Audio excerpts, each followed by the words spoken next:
Le truc vraiment cool d'un Pokémon, ce sont les attaques que l'on peut apprendre à nos créatures. On commence l'aventure avec des attaques assez gentilles, comme charge ou écrase-face, et on la finit avec séisme, air glaciaire ou hurletant. Des attaques autant voire même plus meurtrières que nos véritables catastrophes naturelles à nous. Vous vous êtes jamais dit que ces attaques étaient bien trop dangereuses, sachant que le dresseur se trouve sans protection, à quelques mètres de son Pokémon? Nous aussi, et voici donc les attaques les plus destructrices que l'on ne devrait jamais apprendre à ces Pokémon.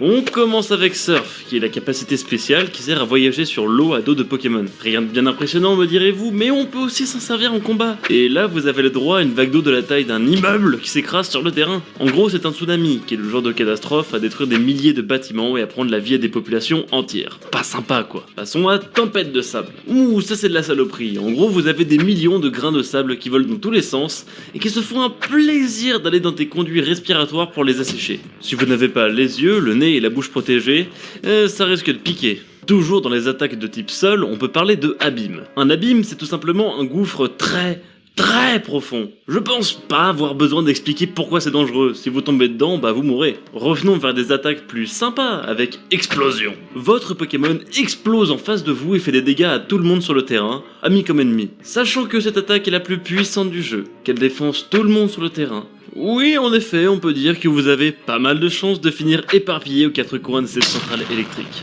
Saloperie d'électrode!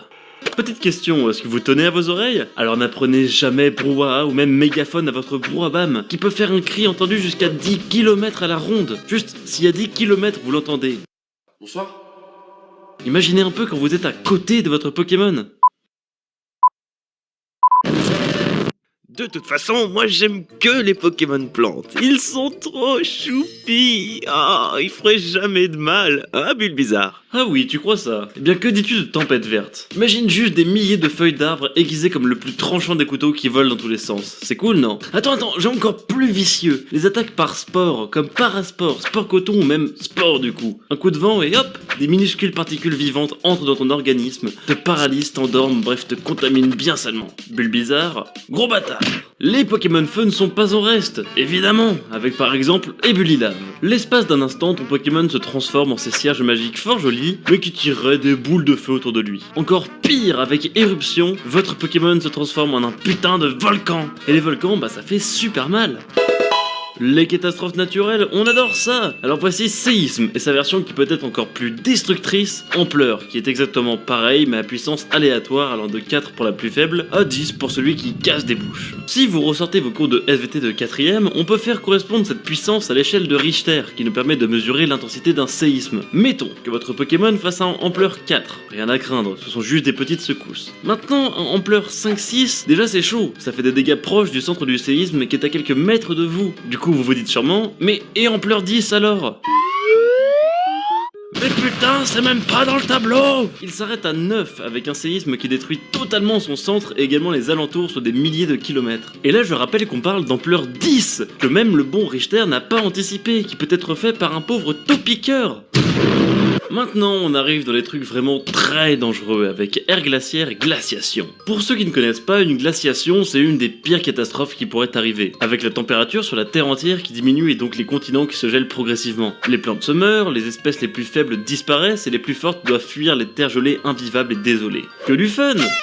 Et il y a encore pire, que dites-vous d'attaques qui utilisent la puissance même de l'univers tout entier, genre gravité. Avec cette attaque, la gravité est amplifiée, c'est-à-dire que vous et les objets autour de vous sont plaqués au sol. Jusque-là, ça va, mais imaginez alors les bâtiments, les avions et même les satellites qui n'ont pas été conçus pour de telles conditions et qui s'écrasent sur le sol. Ah oui, et qu'est-ce qu'il y a d'autre qui pourrait tomber? Je sais pas, genre la putain de lune? Un beau caillou de 3474 km de diamètre et de à peine 70 000 milliards de kilos qui te tombent sur la tronche.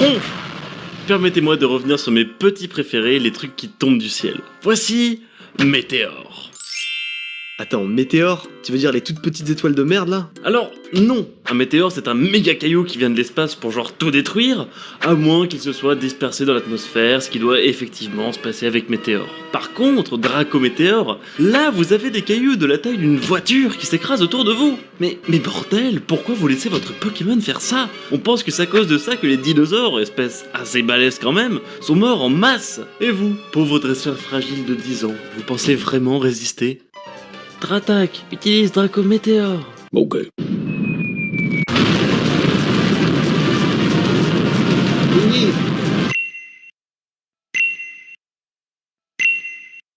En tout cas, merci d'avoir regardé cette vidéo les trashers. C'était une vidéo vraiment détente sur un thème qui nous avait fait beaucoup rire nous et qu'on ne pouvait que vous partager. Dites-moi s'il vous a fait rire ou même surpris, et si vous en voulez d'autres de comme ça, eh bien explosez-moi ce compteur de pouces bleus. Abonnez-vous, venez nous faire des bisous sur les réseaux sociaux, on vous y attend, et moi je vous dis à bientôt.